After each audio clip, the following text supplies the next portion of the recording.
Press and TV crews, and of course live na live tayo ngayong hapon sa Facebook page ng Stars Cinema. Ayan, batiin po natin ang ating mga kapamilya. Simulan natin kila Sir Lilith and Sir Vincent De Jesus. Salamat po sa pagdalo. Natutuwa po kaming mas marami ng makakanood ng aming Changing Partners na passion project at para sa lahat ng umibig at ayaw ng umibig. Ayoko na umibig. Thank you for coming and good morning. Direk. Ayun, salamat po sa pagpunta sa kamusta po lunch niyo. Sandino Martin. Hi everyone, salamat po sa pagpunta at sa pag-brave ng traffic this morning. I know na it's a really bad day for the traffic, but thank you for everyone for being here. Sir Jojit Lorenzo. Magandang araw po sa inyo lahat. Ana Luna. Magandang hapon po sa inyong lahat at salamat po sa pagpunta. Thank you. Miss Agot. Magandang hapon and thank you for coming.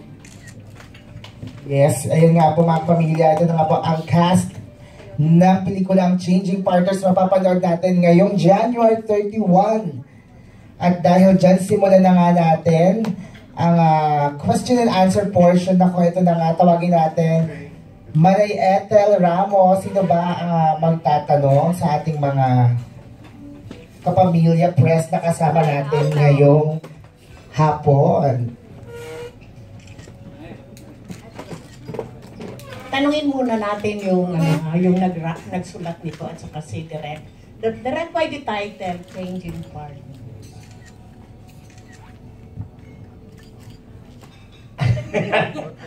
Well, initially, nung play pa ito na sinulat ko,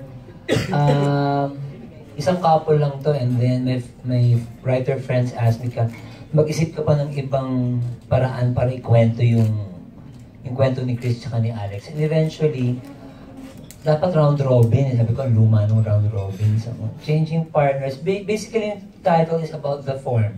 The form of the movie. Na nagpapalit-palit yung characters. One character done by two actors. So, yun basically. And then, bagay naman siya sa movie itself, in the story of the movie, because they do change partners. Ganun siya ka-literal. Sana may malalim pa ako masabing dahilan, pero yun talaga. Direk. Ayun po, Manay, same po.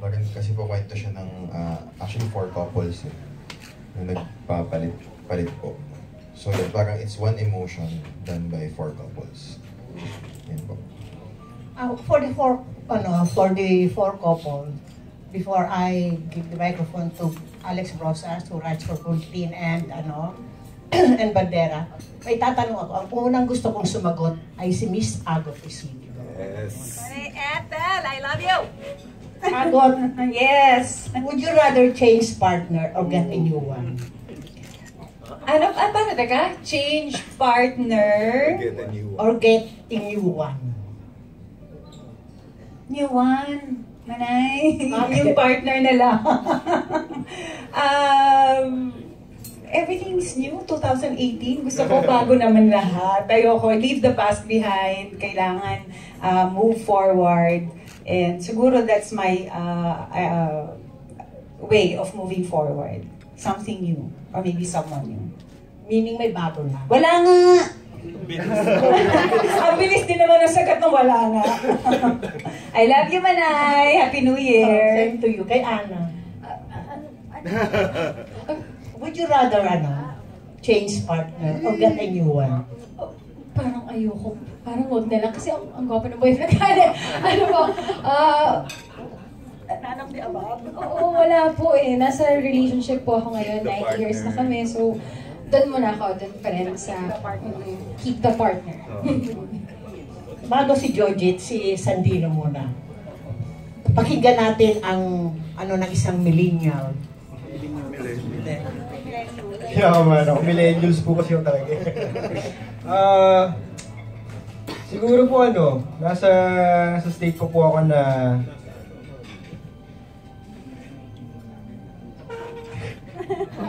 say po ako na I should keep what I have. Kasi I think we are not getting any younger, and being risky nowadays is kind of scary. So I'd rather be with someone na siya lang. Meaning you are in a relationship. Opo. At least honest ka. Opo. Si Jojit. Hindi ako honest. Ano? Siyempre new one kasi walang change partner kasi walang partner. So new one. Automatically. Fair, ah. Ayun, ito si Alex. Scary Alex. Scary. To the cast members, I would like to know your roles and what lessons did you learn out of acting out your role. Start with Agot. I play Alex. Isa akong cougar. Sa hetero relationship, mas matanda ako kesa dun sa ka-relationship ko. I also play, ano yun, paano ba ang term doon? Alex the lesbian. Alex the gay female. Ayan. Kasi mahirap na nasita tayo dyan eh. Gay female who is in a relationship with a younger gay female. Yan. Mga natutunan ko rin sa totoong buhay, that love is sacrifice, love is masakit, but love also merong masarap, sumasakit. In the end. Basta, but it's a reality that I think everyone goes through. So, it's very universal. Lahat ng tao nakadama ng gano'n. Yeah.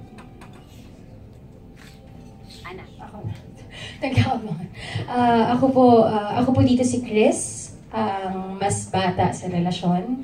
Ako po, ang ginagamparan ko po yung straight, yung female, and yung gay female na mas bata. Ang natutunan ko siguro dito sa ginawa kong ito ay mas dapat unahin mo muna yung mga bagay na gusto mo. Hindi ko kasi, unahin mo muna yung gusto mo, yung para sa sarili mo bago ka, pagrelasyon, unahin mo muna yung sarili. Lalo na bata pa kami. Ako po si Alex. Same din po nung kay Miss Agot. Kaya lang male, gay, male, saka male, straight. Natutunan, parang natutunan ko po siguro sa buhay ko kasi it's totoo po kasi yung mga nangyayari doon. Basically, nangyayari din sa akin. So, it's all about sacrifices. Mahal talaga ako dito. Salamat po. Ako po si Chris. I'm sharing the role with Miss Ana Luna. She's a good friend of mine. I'm playing the gay version of Chris and a straight version of Chris. Bali, natutunan ko dito that gender is fluid. I think nowadays millennials are very fluid with their sexual preference, and sa relationship, we cannot judge someone dahil may nagawa siyang mali. I think nagawa niya yung mali na yun kasi meron din siyang pinaglalaban. So, ganun lang tayo sa relationship, di ba? Parang we always think ourselves as the victim, but the fact is, you are both victims of each other's doings. So, yun po. Hello. Follow-up question lang.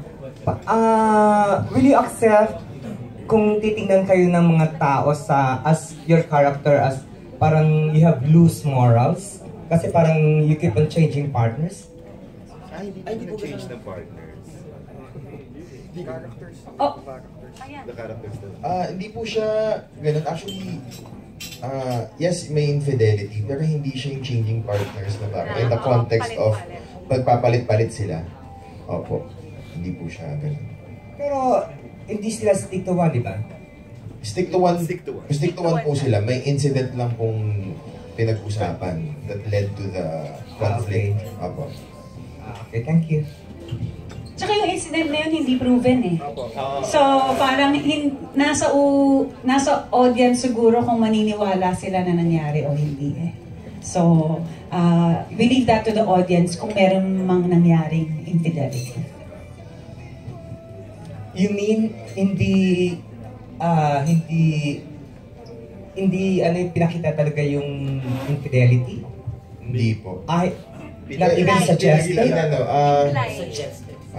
Suggested. Implied. Implied lang. Kasi ito po yung, for me, yung isang magandang part nung script, nung nabasa ko siya. Parang ang daming binibigay sa audience. Ano ba yung interpretation mo? Parang maganda yung discourse mo paglabas. Kasi after paglabas mo, nag-cheat ba siya or hindi? For some people, nag-cheat siya. For some people, hindi. Tapos, yun po yung isa pa sa, kumbaga, it was by design. So you're saying that the movie is subject to interpretation? Yes. The movie's basic storyline is, okay naman yung couple, pero pinaghinalaan na may isang angel na friend ni Chris na kayo ba may relasyon? Yun ang basic story. Kaya actually in the movie, may fifth character or merong isa pang character, si Angel, pero hindi mo siya makikita. Okay, thank you. Ngayon, we have a question from Jerry Donato ng Philippine Star. My question is for Miss Agot. Gusto ko lang malaman, Miss Agot, kung ano kaya yung reason bakit pumayag yung character mo na pumasok sa ganong relationship or affair? A younger person. Kasi yung character ni Alex, ano siya eh, yung female ha, even I think yung successful, career-driven. Oo. So, and pag ganun medyo hindi ka masyadong nakaka-focus sa love. And then he or she, that person encounters a younger man. Umibig lang siya. Actually, umibig lang talaga. Tinamaan siya. Tapos, to the point na medyo kinakalimutan na niya yung, hindi sa kinakalimutan yung career, but what everyone says, hindi niya masyadong iniinda yun kasi mahal niya.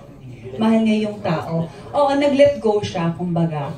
So, it's actually, it's a big investment for Alex. Kasi, parang, dinefine niya yung sasabihin ng tao.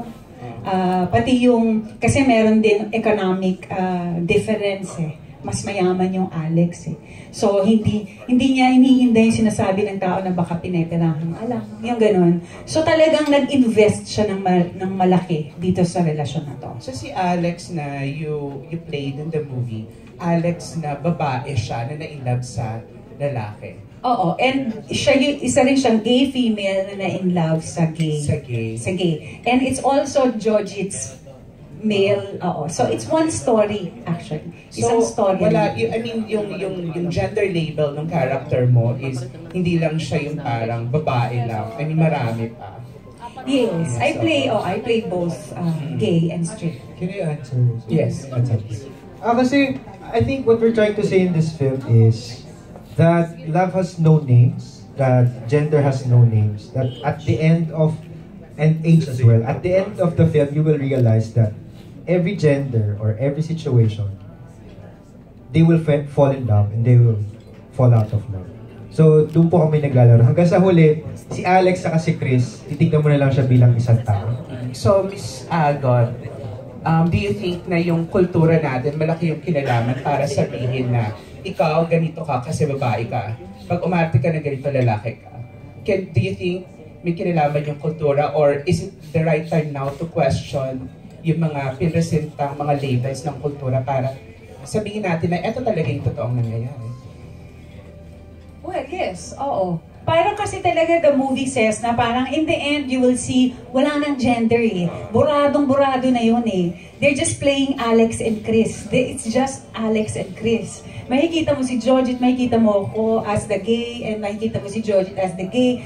But then it does not matter anymore because it's the story. Yun yung ano. So I guess, yes, I think the audience is perceptive enough and understanding enough to see that na ganun yung storya na siya. Hindi na siya about persons, hindi na siya about genders, hindi na siya about age or about economic stature. It's really about the story of love, of two people falling in and falling out of love.